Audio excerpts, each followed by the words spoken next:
All right, newly released footage shows a Chinese Coast Guard vessel crashing into one of its own warships. It was chasing vessels from the Philippines in the highly contested South China Sea. We'll show you that video, I think. CNN international correspondent Mark Stewart in Beijing with the latest on this. Mark.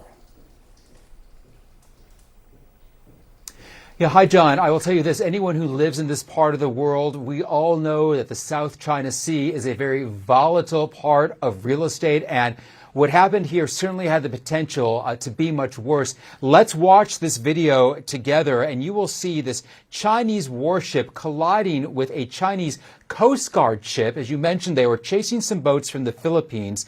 The Coast Guard ship, the Chinese Coast Guard ship, was so damaged it took off part of its bow. And as you can see there, the water is very choppy. At the time of this whole incident, 3 Chinese Coast Guard members were actually on the bow of the boat when the impact happened. I think you can see that in the video. This video, I should point out, was all captured by the Philippine Coast Guard.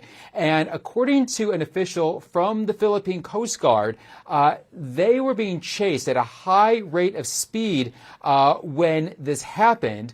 There were some pictures. You saw a water cannon. The Philippines boat was also being targeted with a water cannon. It avoided being hit. You see those images there. At the time this all happened, according to an official, a high-ranking officer from the Philippine Coast Guard, they claim that they were trying to get some aid to some fishermen. Now, here's the important context here. This happened in an area known as the Scarborough Shoal. It's something we've talked about before. It falls within the Philippines economic zone, but China has had a constant presence there for years. That's according to the Asia Maritime Transparency issue. It is important to stress that things could have worse because both of these nations claim rights to this waterway. China is blaming the Philippines, saying that it's just trying to disguise this as some kind of aid mission. The Coast Guard says it was operating within the law. I think another final point to mention, John, is that China is not calling this a collision. In fact, its military officials are not even using that word to describe what transpired.